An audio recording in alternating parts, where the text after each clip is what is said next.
You ever see this one, guys? I know some of you do that out there, right? I know I do it. As a matter of fact, I'm going to show some footage from my last range session. I'll break down a few frames, put them into this video and edit it for you, and you're going to see where I actually do some flipping. Now on the shot I'm going to show you from my previous range sessions, I actually had a really good shot. I had a 140 yard pitching wedge. So if you haven't watched that video, I'll put a link in the description of this video. Go back and watch it, okay?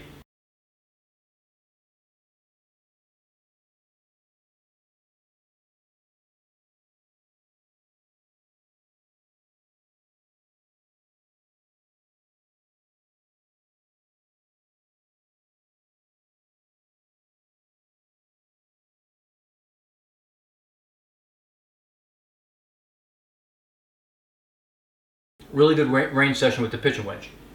So now, how do we overcome this flipping action? Because we all have this tendency. Well, many of us do. Another way that people know they have a problem is at impact, you'll hear forward shaft lean. Why do I not have forward shaft lean? Why am I always flipping? Okay. So today I'm going to show you a drill that I use, that I'm starting to use a lot, to really help overcome flipping. Okay? You ever notice that some professional golfers take a towel, or even when they're playing a tournament, they take their shirt and they go like this and they go like that? You ever notice that? Let me show you something, guys. So for the towel to stay there, you would have to, you put the towel there, or your shirt, you have to actually pin your arm, the upper part of your arm, to your chest, to your pectoral muscle right here, right? Because the minute you let go, the towel would fall, right? Now, this isn't about putting towels under the arms. There's plenty of videos on that. What I'm going to show you right here is, I don't think very many people have ever really shown this. I'm going to demonstrate it here for you right now. So what I want you to do is, when you watch this whole video to the end, you go back and rewatch if you want to, but what I want you to do is, you're going to stand up like I am. You're going to put your arm against your chest. If you want to tuck your shirt in there, a little towel or a washcloth, that's fine, whatever you want to do. But put your arm in there, like that. Put your arm up against your chest. Okay? Make sure you're pushing your arm against your chest. You don't want any gap like that. You don't want your arm hanging like that, even like that. No gap, okay? So put it like that. Now I want you to watch this interesting phenomenon that the body does. Okay, and this is true for all muscles. So I'm applying pressure by using basically my medial deltoid here, and my pectoral and some other muscles are being activated here, and I'm pulling my arm close to my chest. Now watch this, guys and gals. I'm going to take my other hand, I'm going to place it on the back of my wrist, and I want you to see something. I'm going to hold my arm, I got tension against my body. Watch this. I'm going to pull my arm this way and let go.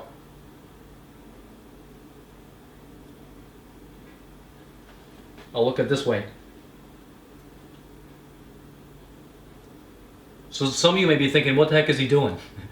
So what? What's the big deal? The big deal is that the little bit of motion you're seeing here, like 2 or 3 inches worth of motion, when I pull the arm and let go, pull it, let go. Why does it go back over here? In other words, I'm not doing this with my arm.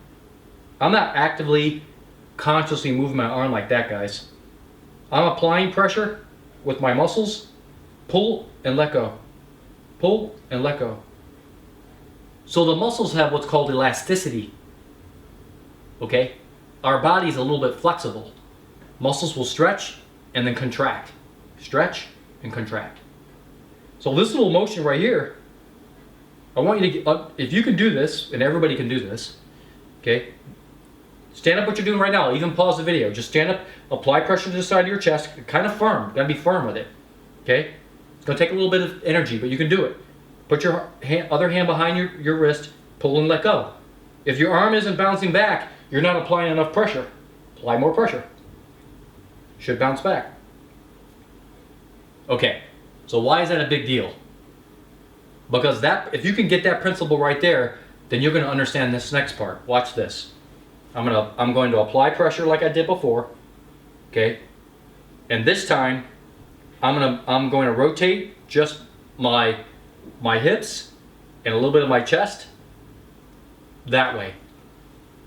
My hips are more than my chest, right? It's typical golf swing. Hips go back further than the chest. Okay? Now watch, as my arm and my chest go back, I'm gonna move my hips that way. So it's like this. You see that? I'm keeping tension here. Stay with me on this. I'm gonna rotate a little bit. My upper part of my body, my torso, my chest is going this way, but my lower part of my body is gonna go that way. Watch this, I'm doing it again. See that? So there's rotation with the lower body, and I'm also moving it that way just a little bit, like a couple inches. Okay, so here we go. Boom. Upper body's going that way, lower body's going this way. I want you to get that. I'm gonna say that again. The upper body is going that way, opposite direction of the target, right? Target's this way. Upper body's going that way. Lower body is going the other way. Remember that. Let's continue. Why is that a big deal? Remember, we talked about how this muscle has elasticity, right? So now we're gonna do it again. This is a little practice, right? Chest goes up, upper body goes this way, a little bit back, lower body goes that way. Practice that a few times. Okay? Let me get rid of my other hand. I don't need it there. Now what I'm gonna do is, I'm gonna do the same thing. Okay? I'm putting some tension on here. I'm like pushing back hard. And then you can see my lower body's kind of leaning that way a little bit, right? Upper body's still kind of going this way. And at that point, once I get that little bit of lean going towards the target, I'm still applying pressure here, guys. I'm gonna pull this lead hip back. Some people just want to straighten the knee, that's fine. And when I do it, the lower body's gonna go first. Okay? The upper body is gonna rotate second. And guess what's gonna happen? The arm is gonna get flung off the chest. Watch this. See if I can make it all happen.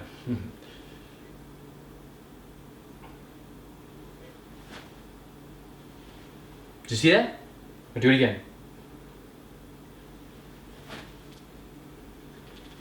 Okay, so just to be clear, guys, what I'm not doing is just throwing my arm. Hey, let me just turn my chest and throw my arm and fake it. I'm not doing this, guys. I'm not moving my arm. Independent. What I want you to understand here is as we make this move, watch my chest, guys. I'm gonna go slow motion. It's hard for me not to turn my hips, but okay. Just watch my chest for a second. I'm only turning my chest. What I'm not doing is move my arm. See, this is my arm moving. This is my chest moving. My chest is making my arm move. See the difference? This is moving my arm without my chest moving. This is me moving my arm by moving my chest. That's really important. So what's happening, guys, if you want to pick up club head speed, now we're getting to the cherry, the icing on the cake. What's the whole point of this video? If you want to pick up club head speed and thus ball speed, what you're going to learn to do is fling your arm off your chest. You're not just going to swing your arms out at the ball. There's some of that too. But you're going to learn to fling it off of there. Pick up all kinds of club head speed. And it's going to give you forward shaft lean, which we're going to see here in a minute. So remember, right? Fling it off of there. It's amazing how much speed, even if I just take my chest and do it. Watch this, guys. Watch my arm. I'm flinging it off my chest. And it still looks weird, right? But I'm going to take my arm, pin it against my chest, and then just as I pin it, I'm going to move my upper body that way. Watch the arm fling off. You get it? Fling the arm. I can feel it in my muscles and my joint up here, so I'm flinging too hard, injure myself. How does that have anything to do with keeping forward shaft lean and not flipping at the ball? Why does that matter? It makes a big difference. Okay? If you learn that concept of fling your arm off your chest like that, what's going to happen is, as you're flinging your arms off your chest, it forces your shoulder to be ahead of the club head and keeps the hands in front of it too, if you do it right. Okay? So, let me put a golf ball here, just for reference. I'm not going to hit the ball, obviously. If the handle of the club is back over here, then we're definitely flipping at the ball, right? That's not forward shaftling, that's rearward shaftling or backward shaftling. We don't want that. That ends up sculling the ball, hitting it thin, whatever. Okay, this is okay where the shaft is in line with the ball, but it's not really best. We want it forward. We want the top of the shaft to be in front of both the club head and the ball, right? So if I put the club behind the ball, we don't want it back here. We don't want it even with the club, with the ball. It's kind of okay. On longer clubs that tends to happen, but on short and medium clubs for sure, we want the handle to be in front of the ball. So now I'm going to show you setup because it's really important. Remember we talked about the pinned arm, but we got two arms, right? We don't play golf with just one arm, at least not most people. Okay, so watch my elbows here. I'm gonna let go of the club. Watch my elbows. I'm gonna bring my elbows together, guys. Now I know a lot of you have seen this before. I'm gonna bring my elbows together. What that's gonna do is pin this arm against my chest, my pectoral muscle. Okay, it's also gonna keep this elbow in front of the body as much as we can. That's really important, right? Dustin Johnson, everybody wants to put their elbow in front of their body. It's a better position. Texas, bugs flying around, you know. Okay, so you grab your club. You're gonna put your handle, just for drills, you're gonna put your handle in front of the ball, in front of the club head, not like this, in front. You're gonna squeeze your elbows together. You're gonna remember, apply pressure here, just like we did in the previous drill earlier in the video, right? Apply pressure there. Same thing now, guys. You just do little half swings here. Okay? As the club goes back, you keep your elbows together and keep pressure here, just like just like earlier. As the club goes back, we move our lower body that way. Maybe not immediately, but almost immediately. Okay? So back. Okay? Let me choke up on the club because I got a wall there. Okay? Hands in front of the club. Handle in front of the ball. Forward shaft lean. Pinch the elbows. We're going to go back. And while I'm taking the chest back, the lower body's moving that way towards the target. Okay? A little bit up. We're keeping the pressure on my chest. Now, once I get a little lean going that way towards the target with my lower body, what I'm going to do is just drive that lead hip back. You can also just straighten the left knee and watch what happens. The club just drops down. Boom. Okay? That's it. Okay? I'm not snatching the club inside, just taking it straight back. A little bit of lean towards the target. Hands might come up a little bit. Okay? But keep that pressure on the chest and keep the elbows pinched together, guys. Okay? And then the lead hip goes back, or straighten the left knee, kind of both at the same time. And the club's just going to drop down right there. Okay? Boom! Keep your elbows pinched together. Keep that lead arm pinched up against pinned up against your chest. Really important. If you don't keep this pinned up against chest, you won't get that elasticity we talked about.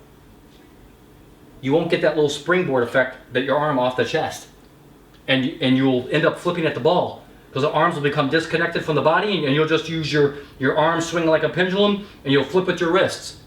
Okay. The last thing I want to mention is this rear shoulder, the trail shoulder, has to stay down and through. If you do this, okay, so let's do it again. If you just do this and just keep your shoulder high, guess what? You're flippy. You're almost flippy again. See that? Almost flipping, like straight. The look of the handle is almost equal to the ball because my shoulder's too high. If the shoulder's low, guess what happens? It pushes this hand forward.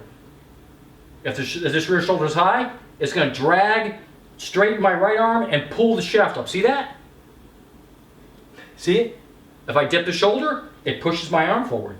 Gets the elbow bent, pushes the hand forward, which pushes the handle forward. If I'm too straight, and I don't dip the shoulder like I'm supposed to, you're going to get flippy. So the whole point here, guys, is as you pull that lead hip back, your hips are going to rotate first, the chest is going to rotate second. You're going to rotate your chest.